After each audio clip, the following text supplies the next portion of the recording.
চিন্তাটা করতে হবে বিয়ের আগ থেকে। প্রথম যে চিন্তাটা করতে হবে সেটা হলো যে আপনি যদি অবিবাহিত হয়ে থাকেন তাহলে আপনি কিছুটা লাভবান এই লেকচার শোনার পর। আর যদি আপনি বিবাহিত হয়ে থাকেন তাহলে আপনাকে আবার রিফর্ম করতে হবে চিন্তাটাকে। যদি এই লেকচারের কোনো একটা পার্টের সাথে আপনার কিছু গ্যাপ থেকে যায় তাহলে ওই জায়গাটা আপনাকে রিফর্ম করতে হবে, আবার আপনাকে একটু কাজ বেশি করতে হবে আপনাকে। আর যারা বিয়ে করেন নাই এখনো তারা বেশ লাভবান এখন, বোথ আমাদের সিস্টার্স এবং ব্রাদার্স। তো প্রথম জায়গাটা হচ্ছে যে আমাদের চিন্তাটা হবে এমন, যদি আমরা অবিবাহিত হয়ে থাকি, যে আমার লাইফের একটা এইম আছে, একটা অ্যাম্বিশন আছে। সেকুলার কনসেপ্টের অ্যাম্বিশন হচ্ছে দুনিয়া, আর আমার অ্যাম্বিশন হচ্ছে আমি দুনিয়ার কল্যাণ চাই কিন্তু পরকালীন মুক্তি চাই।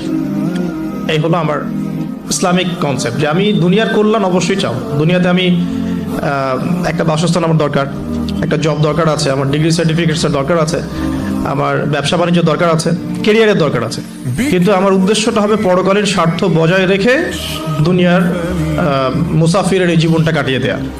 এখানে সব কিছু পূরণ হবে না, সব স্বপ্ন পূরণ হবে না। আর সব স্বপ্ন পূরণ হয়ে গেলে দুনিয়াটাই জান্নাত হতো আর কি।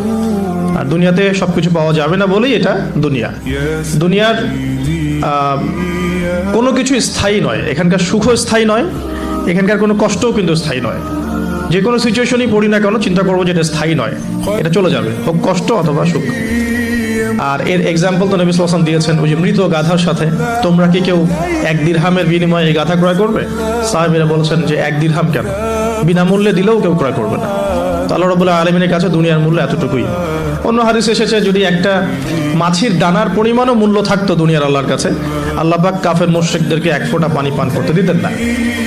আবার আরেকটা হাদিস এসেছে আঙ্গুল চুবিয়ে দেওয়ার কথা মহাসাগরের মধ্যে, সেখানে আঙ্গুল বের করলে যতটুকু লেগে থাকে হাতে সেটা হলো দুনিয়া, বাকিটা পরকাল। সো একজন স্মার্ট মানুষ, হিউম্যান বিং বা মুসলিম, সে কখনোই দুনিয়ার স্বার্থটাকে মুখ্য করে দেখবে না।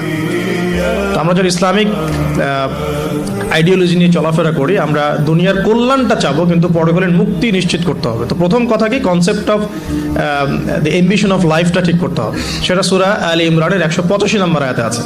আল্লাহ রাব্বুল আলামিন বলেছেন, বা'দা আউযু বিল্লাহি মিনাশ শাইতানির রাজিম, ফামান যুহযিহা আনিন নার ওয়া উদখিলাল জান্নাতা ফাকাদ ফাজ।